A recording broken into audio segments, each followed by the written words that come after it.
Ақпарат тасымалдаушылар. Ежелгі адамдар өз ұрпақтарына маңызды ақпаратты жеткізу үшін қалай жазу керектігін ойластыра бастады. Ең алғашында мәліметтерін құмға жазды, сосын топыраққа жаза бастады. Кейіннен адамдар ақпаратты тасқа қашап жазып сақтайтын болды. Құм, топырақ, тас – бұлар ақпарат тасымалдаушылардың алғашқысы. Кез келген із не белгі қалдыруға жарайтын нысан ақпарат тасымалдаушы бола алады. Ең алғашында адамдар ақпаратты тасқа сурет түрінде жаза бастаған.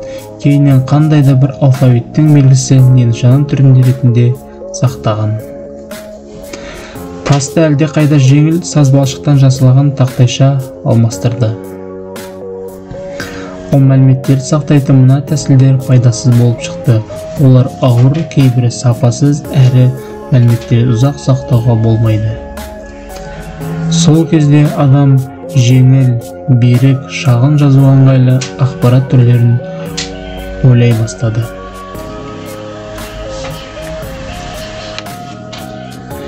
Ертедегі ақпарат тасымалдаушылар.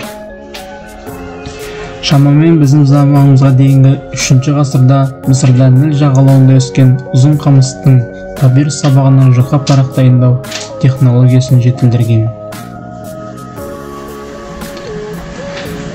Ұзақ ғасырлар бойы жазба құжаттар пергаменттік бұрама қағазда жазылған болатын. Оларды жануарлардың терісінен жасаған еді. Терін илеп, жұқа парақ болатындай етіп созатын. Біздің дәуіріміздің 2-ші ғасырында Қытайда қағаз дайындау технологиясын ойлап шығарды. Еуропаға қағаз тек 9-ші ғасырда, ал Ресейге 16-ші ғасырда жетеді. Қазіргі заманғы ақпарат тасымалдаушылар. Қазіргі заманғы қоғамда ақпарат тасушының негізгі 3 түрін атап өтсе болады: қағаз, магниттік және оптикалық. Ал ақпараттық қағазбен тасымалдаушылар. Алғашқы есептеуіш машиналар перфокарталарда жұмыс істеген. Олар картонға белгілі ереже бойынша арнайы перфоратор станогының көмегімен шағын тесік түрінде ойық жасаған. Магнитті ақпарат тасымалдаушылар. 1928 жылы ең алғашқы магниттік лента жасап шығарылды. Магниттік лента айтарлықтай сенімді, ұзақ қызмет ететін USB флеш жинағыштары. Заманауи компьютерлерде ақпарат тасымалдаушы ретінде келесі магниттік тасушылар пайдаланылады: дискета, қатты диск, винчестер және стримерлер.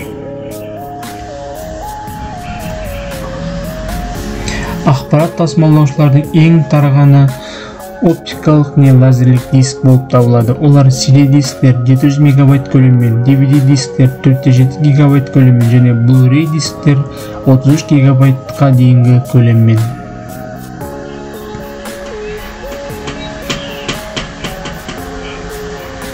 Сонымен қатар ыңғайлы және қолданылатын ақпарат тасымалдаушылар бірі USB флеш жинағыштары. Олар жылдам, жинақы, сенімді және жазбау үшін ыңғайлы болып табылады. Назарларыңызға рахмет.